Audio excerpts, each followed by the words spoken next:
Hi and welcome to Larry's Computer Class. Today we're going to continue with our web page. We're going to do a little bit more on inserting images, and then we're going to do some background images. I'll show you how to do that. I already just put a picture, just for demonstration purposes, in the icon folder, tiger.jpg. You can put any picture you want in there. If you want a picture of yourself on your web page, take a picture of yourself, use a webcam or a camera, whatever, upload it to your computer, put a copy of it in your icon folder. You may have to crop your pictures. If you don't know what that is, I can do a video on cropping pictures. It's very easy. But for now, we're just going to open our index file, open with Notepad, and we're going to go to column 2. And in here, we're going to put kind of the same thing we did before with our IMG tags. Same thing, IMG src equals icon slash tiger.jpg. Now we're also going to go one step further, and we're going to put in a height and a width for the picture. So we're going to put in height equals 200 and width equals 200 and close. And then we're going to save it. I'm going to go to my web page file, double click on the index and bring it up. There you go, you have your picture. There's a couple things you can do here. Minimize this. You can come back to your index page. A couple things you can do here. First, I'll just show you if you want to make the picture a little bigger or smaller, however you want to do it. Save, come back, refresh, and your picture's a little bigger. Now there's a couple things you can do here. You can come back over here to your index page. At the beginning, we already used this tag once. Center tag, and end center. And then that will put your picture nice and neatly in the middle of that column, of the column 2. Like so. There you go. And like I said, you can resize the picture, bigger, smaller. Now, depending on what you're going to do here, you can put a picture of yourself, give a brief description of the history of the store, how it started, if you started the store. Maybe your grandparents started the store back in 1906, passed it on to your parents, and now your parents are passing it on to you. Or like I said, if you open a store, you started by yourself. Opened my store in 2002. I've been in business for 10 years now, such and such, blah blah blah, whatever you want to talk about. Or, like say you're selling clothes and merchandise, that you have your list over here. Say you have fishing equipment that's you're running a special on, it's on sale. You can put a picture of some fishing equipment that you have that's going to be on sale. Put underneath here, fishing equipment special this month of July, whatever. Starts July 1st, ends July 31st. 20 to 50% off fishing equipment. 10% off fishing boats, whatever you're going to do, whatever your advertising is, stuff like that. You can do all kinds of things with this middle column. But what else you can do here is, we have all your writing on the left hand side, your picture in the middle. You can simply come back here, clear this here, and then right before your end div tag, enter, you can put end center, save, and then when you refresh, everything on the page is centered. Everything up to the bottom. So you can put a little paragraph in here. You could leave the writing to the left, go all the way across the page, come back over here. Now when you're typing, what you're going to simply do is you're going to type in your paragraph. Start with 1P, type your whole paragraph out, and then once you have your whole paragraph out, put your end tag, your end paragraph tag.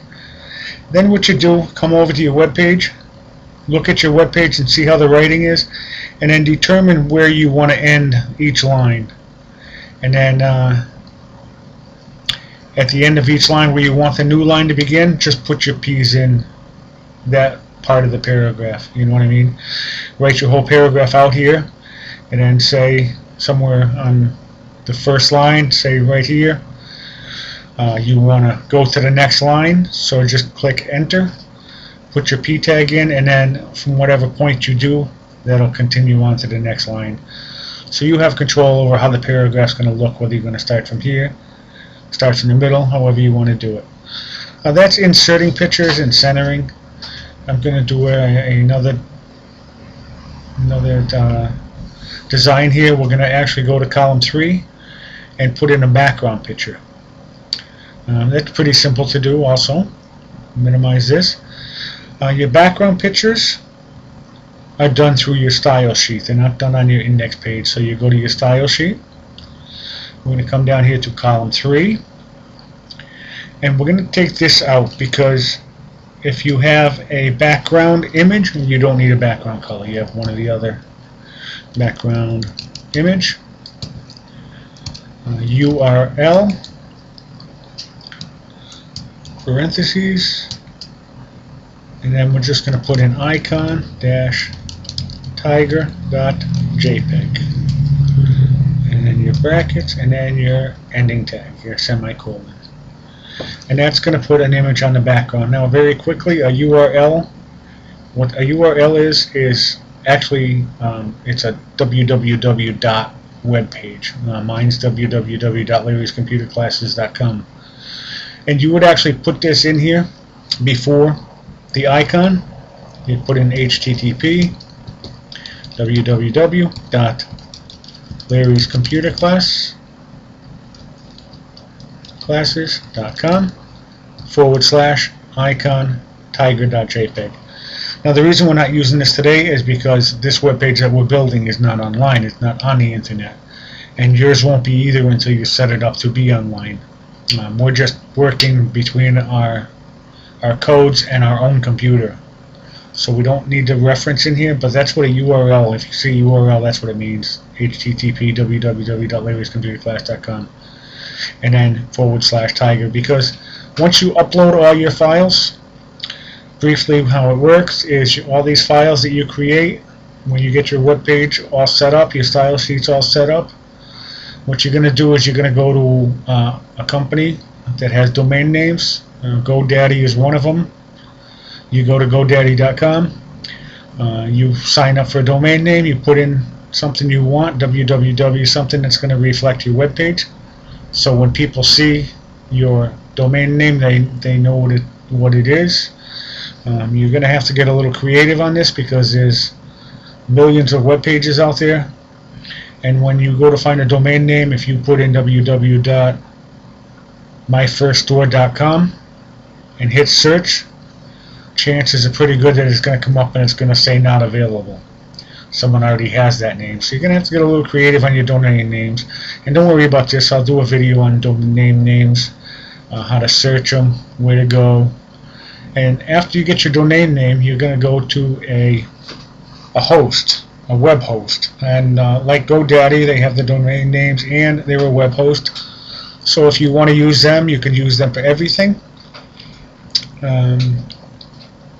Your domain name is $10 a year, and your hosting is, I think it's average $5 or $6 a month. Generally you sign up for 1 year, so $5 a month. It's going to cost you $60 for your host and $10 for your domain name. So $70 once you get everything done, all your web pages done, everything's ready to go. $70, boom, you're online and running. So it's pretty cheap for a year. I'll get more into that later. I'll do a video on how to do that, your domain names. And once you get your host, if you go with, say, GoDaddy, for example, once you sign up, get your username, your password, all that, what you're going to do is all these files that are here that you create, you're going to upload to your host, to GoDaddy.com, for example. And then when someone types in your web page up here, www.myfirststore.com, it's going to go to GoDaddy, and it's going to say their computer, whoever it is that's going, your customers, their computer is going to go to GoDaddy and say, I'm requesting the files for myfirststore.com, and then GoDaddy's going to get all your files, and it's going to send a copy of them back to whoever is putting in your web page. So that explains why they want URLs here. When someone calls for my web page, Larry'sComputerClasses.com, it's actually going over the internet, so my host has to actually have this in here for icons. Anything that's in your icon folder, all your references, your A tags and references are all going to have your domain name before it once you're on the internet. And I'll get more into this later on, but for now, like I said, we're only working on your computer. You're only going from your folders on your desktop to your icon on your own computer. You're not going on the internet, so we don't need all that in there now. So we're going to just put in icon tiger.jpg, and then we have to put in background repeat, no repeat, and then end your tags. And what this does is the image, if you don't put this in here, background repeat, no repeat, if you leave this out, what it'll do is that image will keep coming up. It'll be one picture here, one picture here, one picture here, one picture here, all the way down the line of your web page. And you may want that. If you want that, then you don't have to put this line in at all. Just leave this line out. You go to your web page. We're over here on column 3. Actually, there's one thing I want to do before we refresh this. I want to go back to my index page just so you can see it a little better. And I'm just going to copy the writing that's here.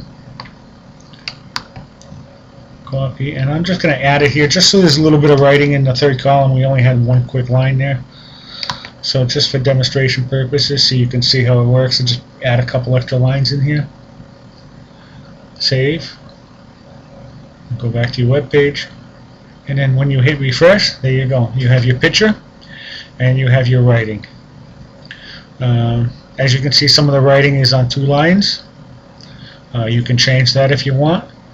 Now, like I said, on the no repeat, if you go back to your style sheet and we take out this line, oops, I don't want the whole thing, just this one line. We take this out, cut. I'm not sure if this is actually going to show it properly because we don't have that much in that column to begin with. Well, let's see what happens. Yeah, see, it's only going to show it once because your writing stops. But if you actually go to your index page, close this, minimize this, if you actually go to your index page and say, just for demonstration purposes, we take this, we copy it,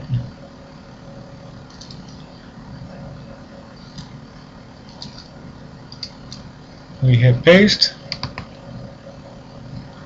Now we have a little more writing on that page, and we hit save, and we come back to our web page, and there you go. Now see what happens? It's going to keep repeating the picture over and over and over. It's from the top of the page to the bottom of the page. So like I said, that's up to you how you want to do that. If you put the no repeat in there,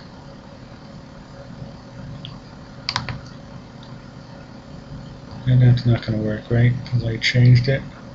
Undo.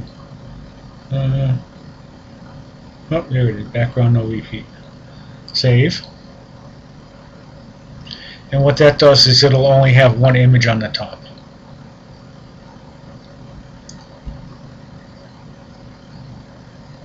Background no repeat, no repeat.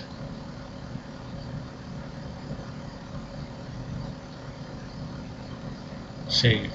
I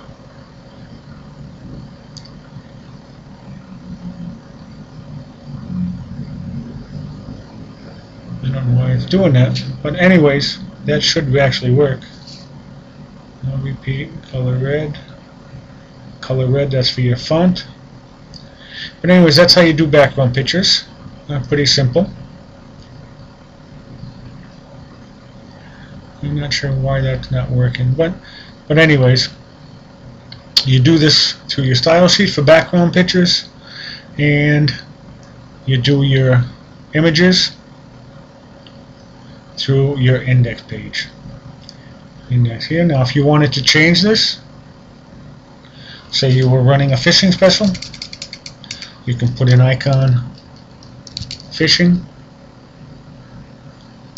/fishing1.jpg. Hit save, hit refresh, and now you have fishing equipment. And there you go. That's how you do images and background pictures. Alright, thanks. I'll see you in the next video.